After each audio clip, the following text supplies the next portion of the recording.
Well, Pisces, welcome Pisces to your Pisces September 2021 reading and forecast. Hi, I'm Nigel Saint James, for those of you who are stopping by for the first time.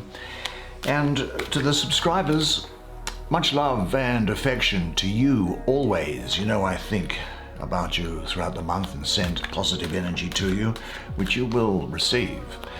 Now, not by the way, I have, of course, done some one-on-one personal readings for some of you in the course of the last few weeks, haven't I? And if you would like to have a personal reading with me from anywhere in the world, then just check out the information that's in the description box below. But now we're going to take 5 cards, because 5 is all we need. Haven't you found that?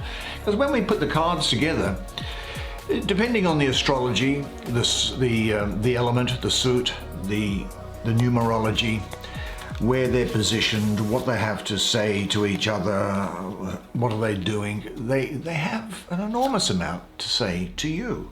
So what's this one got to say? Don't know yet, but it's got something to say, and that is the Sun. And this one is the Two of Discs. This one is the Nine of Cups. What is this one? There's the Seven of Swords. And this one is 20, called Compassion, Major Arcana, Compassion. Well, the terminology of the developer, whoever it is, I don't know. My daughter found a big bundle of about 20 decks with no books or boxes or anything with them, just tied up with rubber bands in a flea market. And of course bought them all and gave them to her father. But she's a good daughter like that, and said, "Here you go, Dad, you can use these. Now, can you pay the insurance on my car?" So here we go. Why don't you come sit down next to me? We'll have a good close look at the beautiful original paintings on these cards together while I do the reading for you. Then now, let me just move over a bit and give you some more room to see. Now, I think I might. What a fantastic card this is. Incidentally, this is the Sun.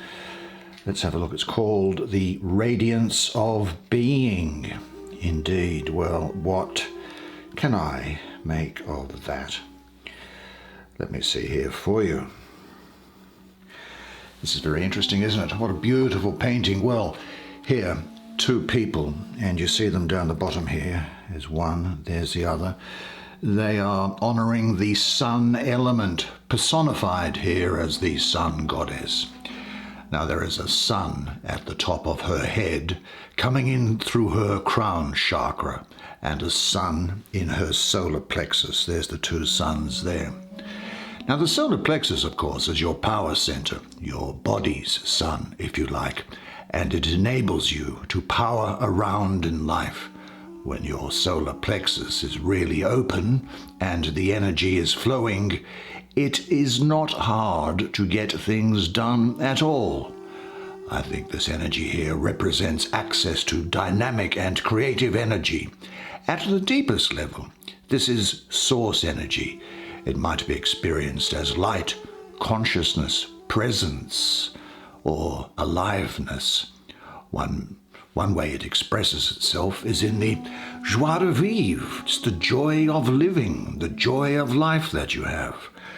Now, when you are in touch with your sun energy, you are being yourself in a way that is natural and empowered. There is no shyness or holding back. You let yourself shine. Now, this often isn't easy, is it? You may be used to habitually toning yourself down or hiding your light under a bushel, as an old expression is, without noticing how much you are doing this. To claim your light is therefore a revolutionary act.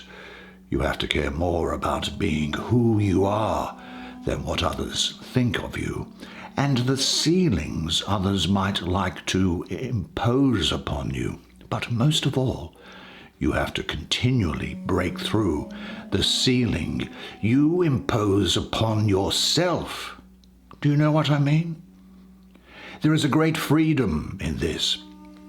As you burn through the character structure that accumulates with age, you return to an experience that is fresh and youthful.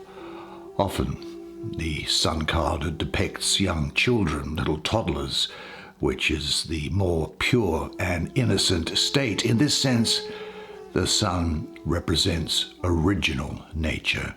It is who you are before all the conditioning.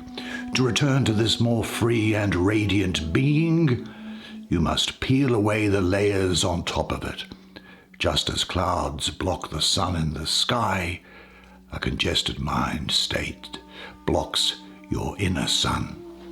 This is going to be a very creative time for you. There's a lot of highly creative energy around here, a wellness, fulfilled love relationships, wisdom. And look, I even think you'll hear of marriage, maybe moving in with someone here. The sun is the source of life, and it represents success and abundance, and this is going to follow you in your life at the present time. This energy is going to get you through tough times, and the sun is going to illuminate your path after what has been, I think, hasn't it, something of a trying time? Embrace your goals now and give it everything you've got. If you've had tough times, things are going to get better.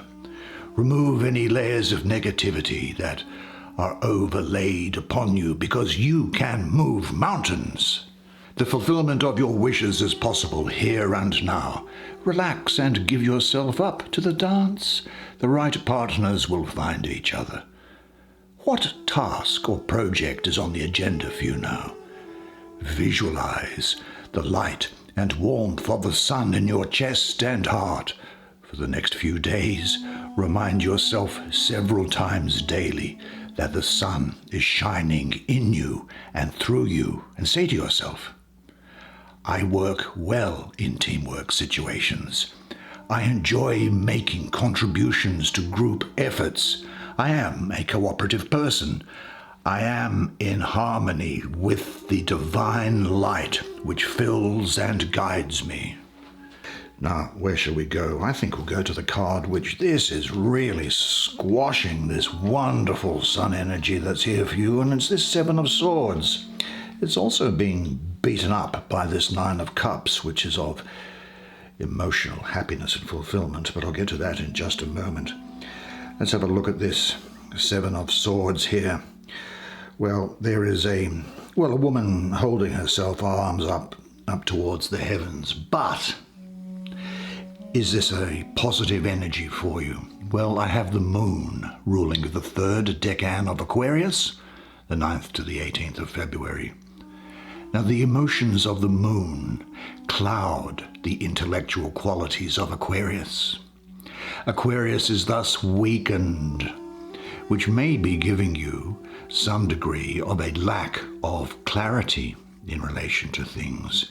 It could be that you feel at a moment some sense of despondency, or you have negative expectations about things. It could be that there's a number of thoughts that you have in your mind, such as, everything seems to be clouded by a film or veil, I just don't know what I really want. Or, but it's just too good to be true. Or, again, I haven't the energy, there's no time, I'm already too old. Or, that's too much good at once, I could never cope with so much success. Or another thing that you might have going through your mind in relation to this energy is that you might say, I just can't get what I want to say across properly. Or it's simply too much trouble and it takes too long. Now, these literally destructive thoughts don't need to be taken seriously. The reality is very different from your present perception of it, and you'll be laughing over your own doubts. This energy of the sun is moving forward here. Your fears you see about things, they actually don't have anything to do with reality. Wake up and see what's really happening. But ask yourself this, though. In what areas of your life do you diminish yourself with your own limited ideas? What are your constricting belief systems? Say this to yourself. I master all the skills and means needed to achieve that which I long for most deeply. I am the captain of my ship. Yep, those things aren't going to be of real trouble to you. Sometimes I think that you can allow your imagination to get the best of you. Oh, I think it's not just you. I think a lot of people do, don't you? But you have such good energy around you all over here. Now, you know me. If something's bad, I tell you. So, what is this? This is said to be, let me just see what that says. Balance in material life. Well, let's have a look at the balance in material life card. Well, the first thing that I will say, though, is that this is Jupiter ruling the first decanate of Capricorn, the 23rd of December to the 2nd of January. Now, this is potentially inharmonious because Jupiter is all about expansion, and Capricorn, as you probably know, is all about conservatism and practicality. But we're right up high on the suit here. We're in the number 2, so I don't think that that's a real problem. But there is, with Jupiter in Capricorn, change and transformation in the air. Now, the card here talks of balance, doesn't it? So let's see. Well, balance is a dynamic, ever-changing state, and it isn't a stationary position. I think that this is depicted in the painting on the card, in the flowing energy in the picture. Having dropped her work and household roles for the day, a woman lies naked on the earth, replenishing herself by the water. This intimate contact with nature restores her so she can go back and be effective in her world.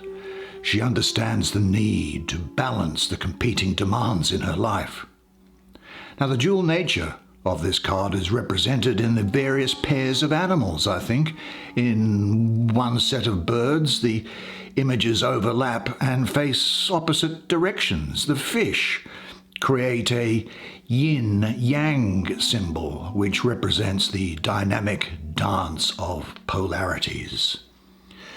Well, this Two of Discs really represents finding balance between two major parts of your material life, I think.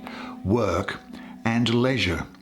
This balance and how you go about achieving it differs for everybody. For example, some balance work and play by drawing a firm boundary between them and making sure they have enough play to counterbalance their work. Others balance the two without drawing such a boundary because their work feels like play to them. You know, when you mobilize to get things done, you can often become more closed, saying no to every thought and impulse that is not in alignment with your goal. One of the costs of this strict kind of discipline is that you can tend to lose touch with your natural rhythms. You become disconnected from your body's needs and the emotional and spiritual fuel needed to keep your life working. Now, while it's often necessary to have some discipline or concentration, it is also important not to lose touch with what it is that is calling you. Sometimes what seems like a tangent carries a gift whose timing is perfect. There is a sense here, I think, that you need to go with the flow with your life just at the moment in this process of harmonious change, I think, which is going on so that you can find harmony and balance. Now, I don't think there's anything financially or materially set in stone at the moment.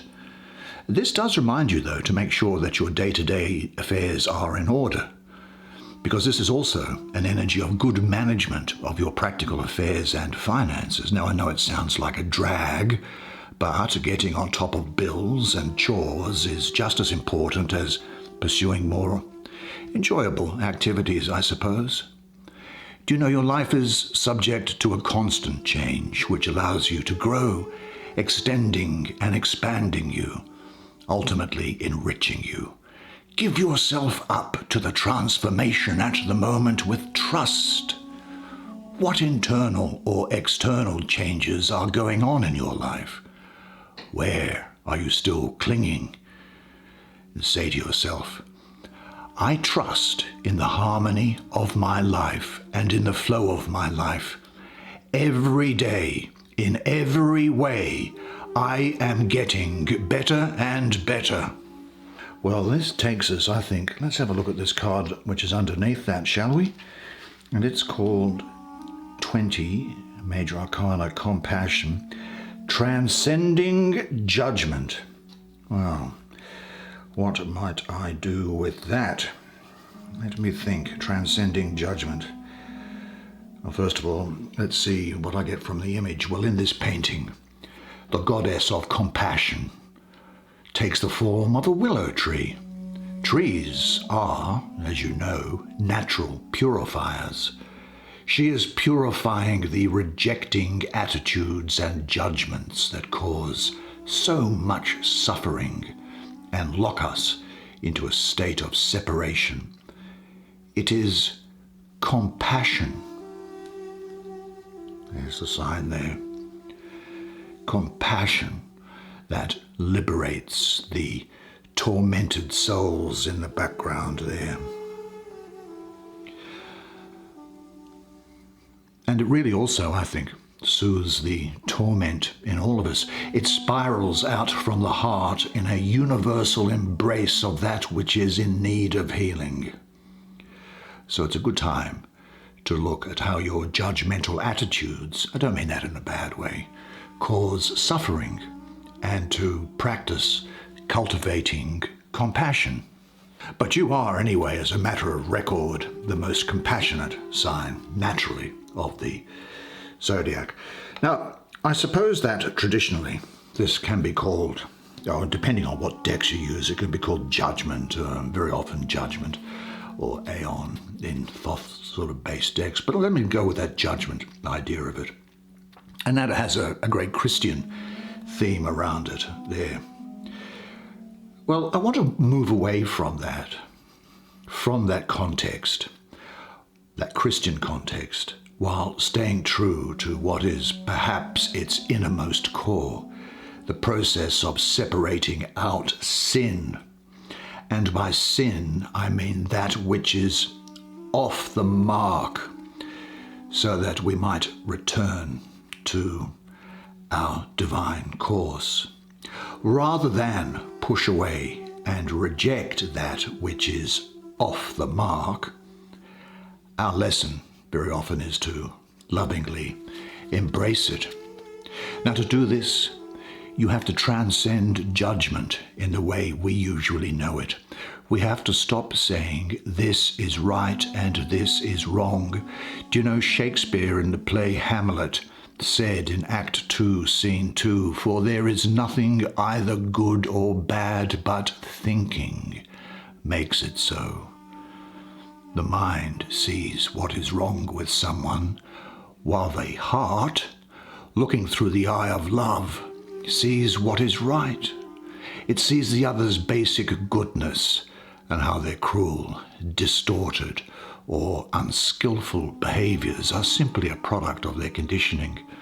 If we can put ourselves in others' shoes and really understand what they've been through, what influences have squeezed and hardened them, we will feel much more accepting. We will see how far they've come, rather than how far they fall short of the standings in our minds. Now, one of the ways to cultivate compassion then is to develop your capacity to see other people more clearly. Another powerful way is to see your own mind more clearly. If you watch carefully, you'll notice how judgments arise from the defensiveness, disappointment, and from seeing only the surface of the situation and not the whole picture. I think this is also talking to you now of a decision which you'll be making, which will probably have a major impact on your life, although it may not seem that way at the start. And this could relate to a lifestyle or a job. Now, this decision and the outcome of it are going to be positive. It's also a time for you to move on, probably after seeing the bigger picture. There will be a period here, I think, where you might in fact take time out in order to see the big picture. And it's a natural period of growth and shedding things and people which no longer serve you. I really think what's happening here now is that you are being challenged to drop your worm's eye view, to see things from a higher plane. And when you have recognized greater time spans and other contexts, which I think you increasingly are ready to do so, by the way, you will then tend more and more to observe things in their beingness, to see free from evaluations. Do you understand what I mean by that?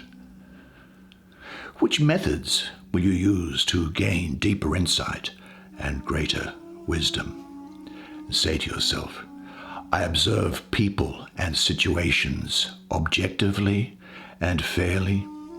I value the combination of my qualities and characteristics. I honor the unlimited well of creativity within me to express in family and work settings. God is the unknown, the mysterious. The more I know that I don't know, the closer I am to the divine. Well, where does that take us to? Oh, this is final card. Is it the final card? Such good energy all around you. What a fantastic month. Let's have a look at this one here, shall we? This is the Nine of Cups. And what's it said to be? Mental detour. Well, let's have a look at the Nine of Cups painting.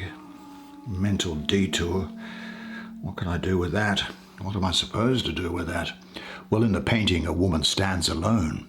She is looking off into the distance, caught in her thoughts, unaware of the energy in her body, which is, if you like, cut off at the neck.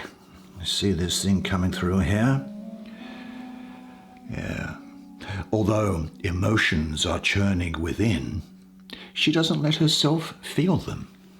Now, the astrology of this is particularly good for you because this is Jupiter, your planet, ruling the second decan of your sign of Pisces. And that second decan, of course, goes from the 1st to the 9th of March. Now, Jupiter, as I say, rules Pisces. Well, in classical astrology, I haven't added to it things like Neptune because I think that's baby stuff. But Jupiter rules Pisces. And so this is a very strong complementary energy here. Jupiter's philosophical approach aligns really well with your spirituality. And Jupiter also brings good luck and happiness. Jupiter's softer concerns, such as care, compassion, and the spiritual life, are beautifully expressed through sensitive Pisces. There is an enormous capacity to love and to receive love. Although, as so often is the case with this gift, this is often hard won through lots of difficult times in the past, isn't it? You know, those who intellectualize, that is, those who overthink things, can sometimes talk a good game, even being quite articulate about emotions. They just don't feel them. When relying heavily on this strategy, they can become a talking head, cut off, like this thing here, cut off from, not just from emotions, but from the rest of the body. Now, the intellect becomes really the only organ of perception. Now, this is a strategy that gets a fair degree of support in the modern world, it has to be said, doesn't it? Because we're all into a digital economy where the intellect and everything and big business is all the go. But in this strategy, of course, the mind is used as a shield, as something to hide behind. It gives a false sense of power and control. To use thinking, to escape feeling, is usually not a conscious choice, but very often it's a learned defense that is often the product of a childhood environment where feelings were not honored. Do you know, you can see it where someone's parents may have been cut off from their feelings, or feelings were expressed only in destructive ways. As a child, you maybe may have been shamed for having feelings, or your sensitivity may have been exploited. Now, since males are granted even less permission to show feelings than females, this is a strategy more common in men. This energy here, I think, is telling you that it's time to get out of your head and to open up to your feelings more. You may not necessarily see yourself as someone who uses intellectualizing as a defensive strategy, but we all do this at times. It doesn't necessarily mean being intellectual, ordinary thinking about stuff, planning, or any mental activity is not worthwhile. But if that's a focus, you are simply detoured from your feelings, perhaps without even noticing what has happened. But nevertheless, this card speaks to me of bliss, overflowing love, deep joy and blessings. You have the fulfillment of the goal of love. This moment is filled with harmony and inner joy. Open yourself to it totally. Don't miss out. Where do you seek and where do you find your true happiness? Breathe and feel. If you are alone, enjoy your solitude. If you are together with others, enjoy their presence. If you have a job to do, do it in silent devotion and say to yourself, happiness is my natural condition. Well, that's the way it is for you this month. Well, what a fantastic month for you. Great to see you again, and thank you very much for watching. It's a pleasure to be doing this with you. I do like that. And if you did like it, please do me the favor of hitting the like button. The YouTube gods like that, and it enables other people to maybe have a look at the video and enjoy what we enjoy doing ourselves. This is going to be a good month for you. I think you've got plenty to be looking forward to and things to do. So that has been food for thought, and you get together and remember this, and remember one thing always, and it is that you are a legend. And I look forward to seeing you again next month. So until then, it's bye for now.